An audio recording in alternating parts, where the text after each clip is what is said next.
So ito po yung sunod, mga kababayan, na kung saan ay si Jack Argota, nako, malaking gulo ito, mga kababayan. Malaking gulo ito sa mga DDS vloggers at DDS supporters ni Sara. Bakit? Alam niyo mga kababayan kung bakit? Yun palang kinasuhan itong si Eric Celis. Kilala niyo naman siguro si Eric Celis at saka si Jason Sa. Kung naalala ninyo, kinasuhan ng NBI ng cyber libel dahil sa pagpapakalat ng fake news ng medical records ni PBBM na may malalang sakit na daw. Ito po ha mga kababayan. Sonsa and Eric Celis, NBI. Pakinggan nyo po ito ha mga kababayan. Naghain ng mga kasong cyber libel ang National Bureau of Investigation laban sa dating broadcaster na si Jason Sa.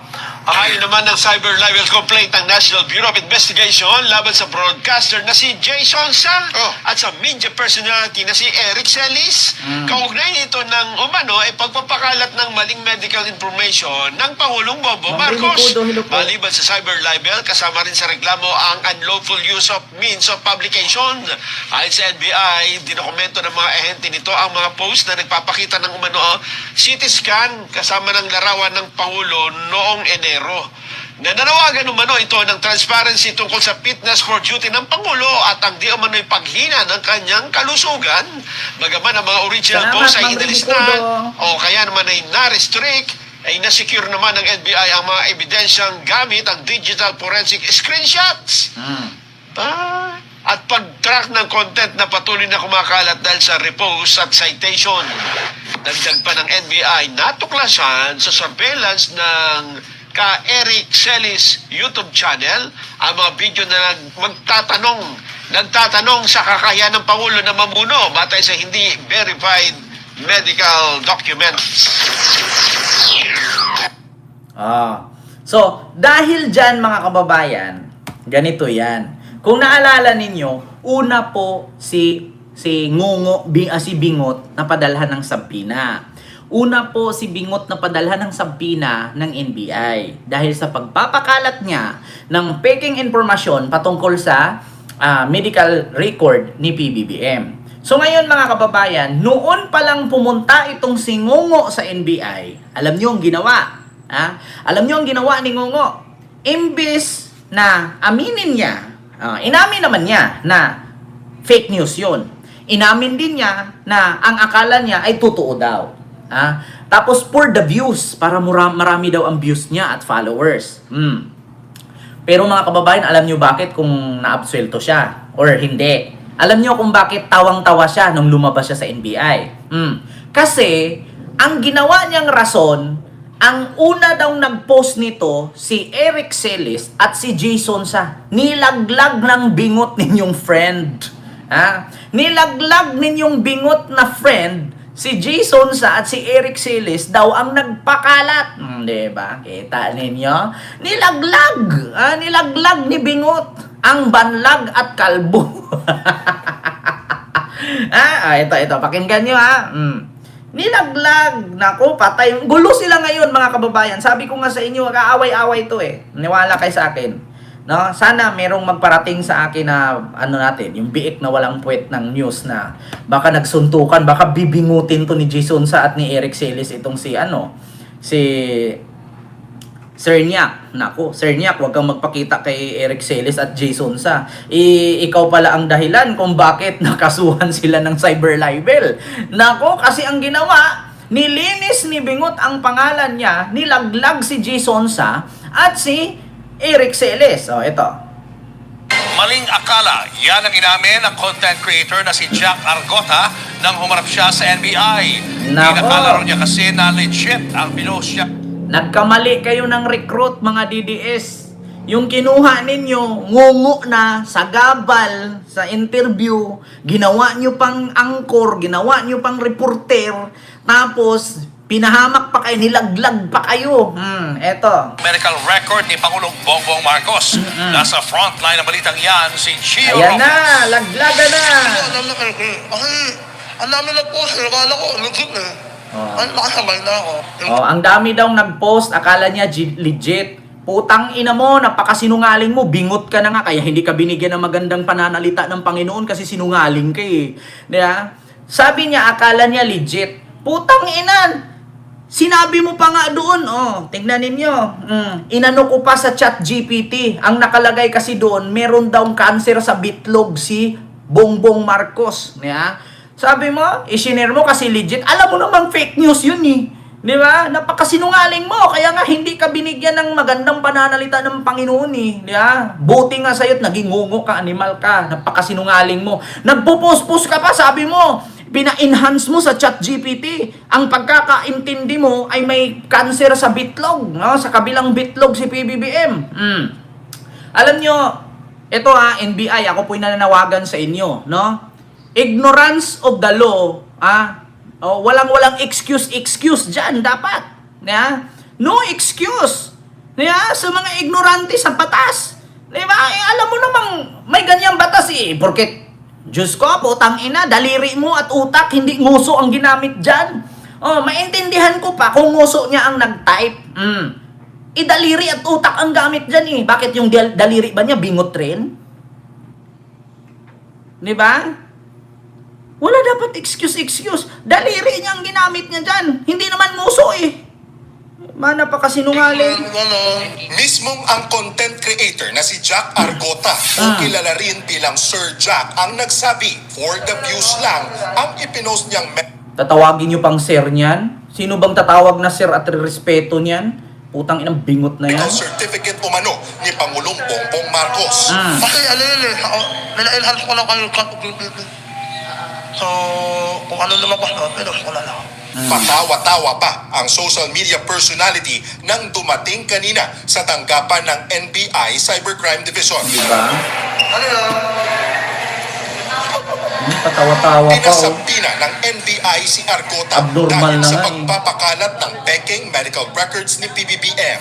Ayon kay NBI Director Lito Magno, layo nito na mabigyan ng pagkakataon na magpaliwanag ang content creator.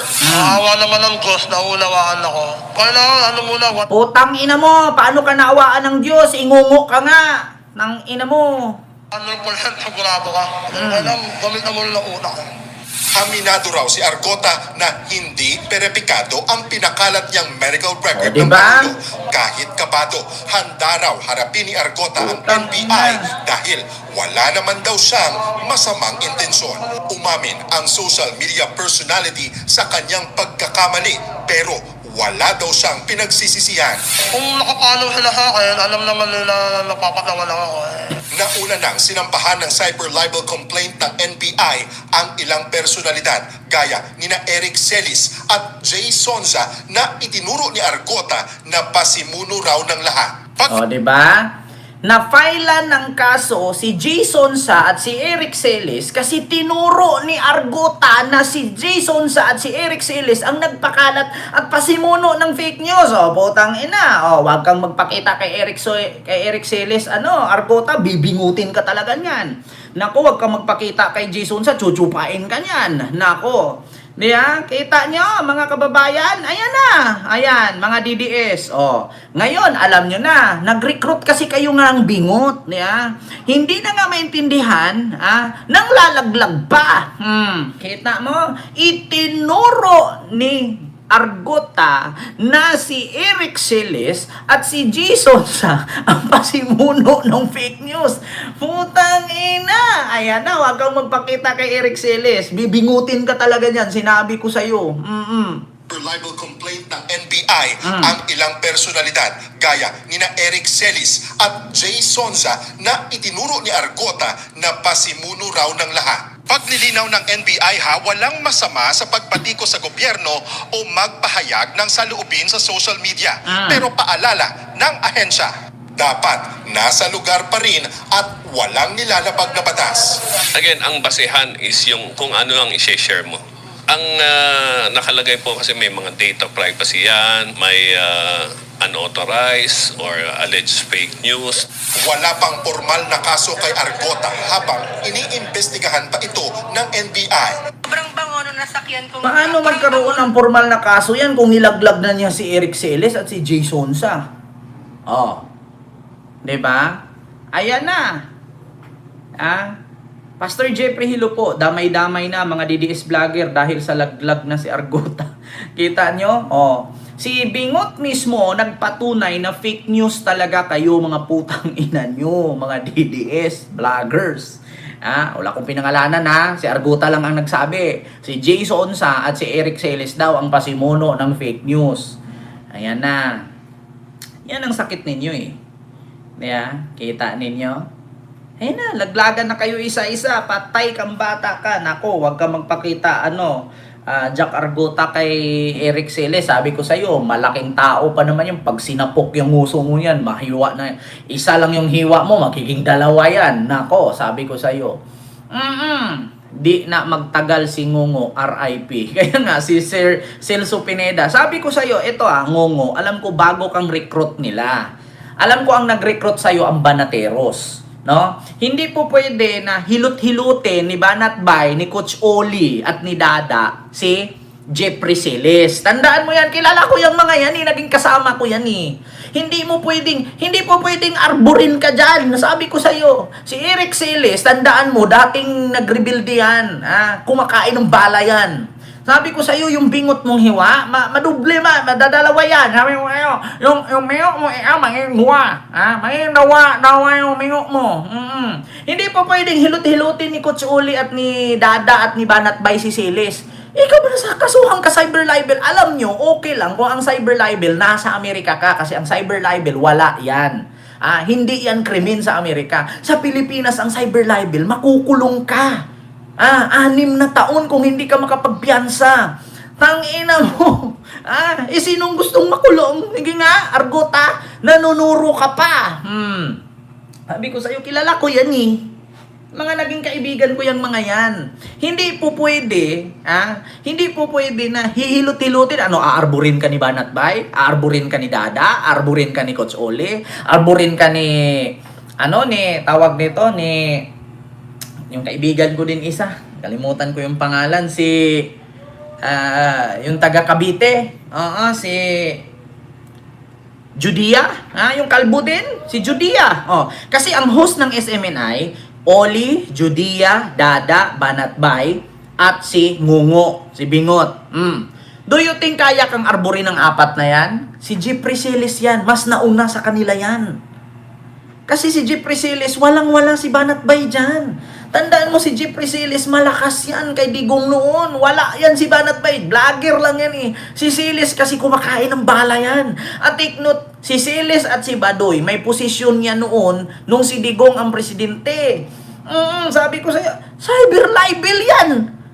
Hilot-hilutin lang? Arborin ka? Hindi yan. Magagalit si Celes sa'yo. Huwag mo nang isali si Jay Sonsa kasi si Jay Sonsa noon pa talaga yan. Ganyan na yan. Wala nang nagbago niya. Nagkakandabadlag-banlag na nga yan Nagkabungi-bungi na nga yung ngipin yan Oo. Pero sabi ko sa'yo, nako, ako kung nanood ka sa akin ngayon, ka Eric, huwag mong palagpasin yan. Disiplinahin nyo yan. Huwag mo hayaan, makukulong ka cyber libel dahil sa turo ni Ngongo. Kasi Ngongo na nga kasi, may kapansanan na nga sa nguso, chismoso pa. Hindi kasi, alam mo, Ngongo ka, dapat nanahimik ka na lang Papasok-pasok ka pa kasi sa social media. Okay lang naman magpatawa ka, pero yung mag-share ka ng fake news, as mangdamay ka pa ng kasamahan. Sabi ko sa'yo, patay ka ni Celes talaga. Mabingot ka talaga. Sa bagay, hati naman kasi, mga kababayan, Sa bagay, hati na kasi ang DDS ngayon. Yung grupo nila Banat Bay iba, yung grupo nila Celes iba. Kasi meron yan silang, merong Alputera, merong Hanilet, 'di ba? Ganon yan hati-hati na yan sila Nako, sabi ko sa'yo, Ngungo, walang palakasan dyan. Alam ko si Celes ngayon, galit na galit yan sa'yo. Niwala ka sa akin.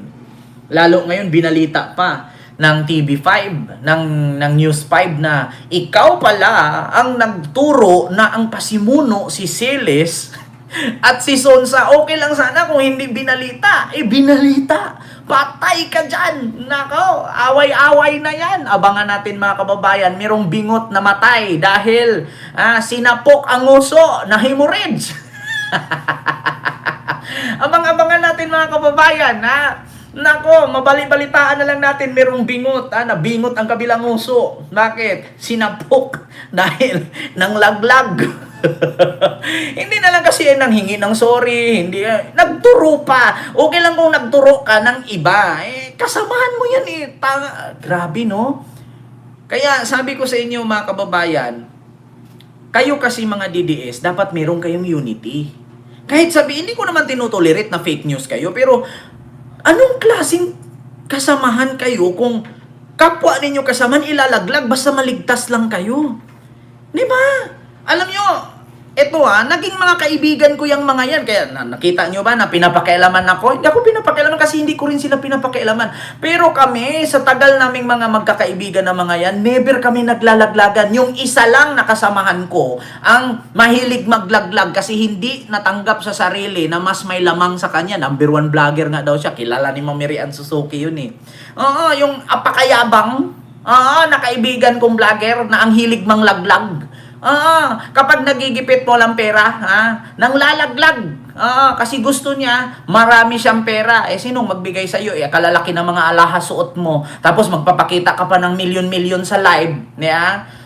Kilala ni Mami Rian Suzuki yan. Yung kaibigan ko, tinuring ko pang mga kapatid yung mga dipuga. Tinuring kong kapatid yung biruin mo, 5 taon kaming magkakasama. Parang mga dugtong na mga bituka namin, pero grabe ang pag-tridor sa akin. Tignan nyo ngayon, nasa lupa sila, ako nasa langit. Kapag nag-live, ang views 100 lang.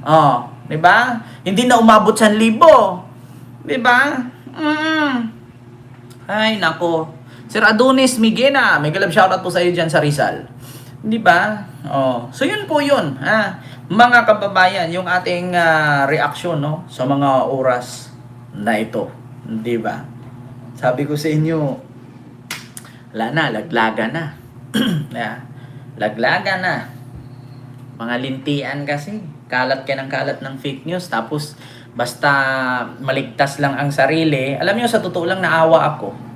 Hindi sa tinutolerate ko na fake news sila, pero dapat pa ganyan, no? Ako'y, kung nanood ka sa akin ngayon, Bingot, Argota, huwag kang ganyan. 'Di ba? Hindi ka, sa totoo lang, hindi ka na mapagkatiwalaan ng kasamahan mo. Tignan mo, kung magsama-sama kayo, wala kang upuan, hindi ka kasali sa grupo nila. Kasi hindi ka hindi ka mapagkatiwalaan, nang lalaglag ka ng kasama, tangina mo, bingot ka na lang, sinungaling ka pa. Nang lalaglag ba naman ang kasama? Pag ganyan, pagdating sa kagipitan, mamali man kayo sa tama, magtulungan kayo, grupo kayo Yan ang masakit sa inyo wala kayong unity tinutolerate ni Banatbay yung ganyan? Tinutolerate nyo yan, Coach Oli? Banatbay? Dada? Judia? Tinutolerate nyo yan? Alam nyo, ang dami kong kaibigang DDS vlogger. Andyan si Ka Spencer, Jojo Di Guzman. Ayan sila, Makmak Pablo. Noon, mga kaibigan ko yan. Hanggang ngayon. Huwag nyo itolerate yung ganyan. Ang pangit ng ganyan. Diba? Baka honest lang siya, sabi ni Sir Kendry. Hindi po honest yung ganyan. Alam niyo, sa totoo lang,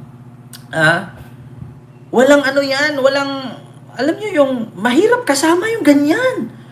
Grupo kayo, mali sa mali, tanggapin yung mali, pero yung laglag, ibang usapan na yun. Traidor ang tawag dyan. Naku, wag kayo magtraidoran, walang improvement ang grupo ninyo. Hindi maganda yung ganyan. Ako nag-advise lang. Alam ko na kritiko kayo ni Marcos, kritiko ng gobyerno, naintindihan namin yan, na maraming basher si Marcos. Pero basher ka na nga, ilaglag mo pa yung kapwa mo basher, pangit yung ganun. Di ba? Pangit yung ganun. Aminin mo, mali ka, pero yung ilaglag mo, pangit. Ito hindi sa tinutolerate ko na fake news sila. Pero ang pangit talaga pakinggan. Tanggapin mo mali kayo, aminin yung mali kayo, pero yung idiin mo para maligtas ka, hindi ka magandang kasama. Hindi, si Makmak Pablo po is BBM supporter po siya. 'Di ba? Hindi siya DDS, si Makmak. BBM support, kasama lang namin yan noon. 'Di ba? Oh, sa totoo lang, pangit yung ganyan. Pangit yung ganyan. Traidor ang galawan na. Nako, mahirap yung ganyan palakasan. Pag nakadikit ka kay Sara, maging sip-sip ka. Wag ganun. Diba? Wag ganun. Hindi maganda sa kasamahan niyang ganyan. Dapat ngayon pa lang sipain nyo na yan. Ako naaawa ako sa mga kaibigan ko yan noon eh. Diba? Oo, mga kaibigan ko kasi yan, Ma'am Dorothy Domingo, mga kaibigan ko yan. Alam nyo, makilala kong mga ganyan, hindi naglalaglag yung mga ganyan, sila Banatbay, hindi ganun yan. Kung magtahimik yan sila, tahimik lang yan eh. Kung may gagawin silang sila lang nakakaalam. Pero yung ilaglag, hindi maganda yung ganun. Tignan nyo, maraming DDS na sasang-ayon sa sasabihin ko. Hindi maganda yung ganyan. Naging kaibigan ko yung mga yan eh. Di ba? Pero yung kasama mo na yan eh. Kilala mo na yan eh. Tapos ilalaglag mo. Hindi maganda yung ganun.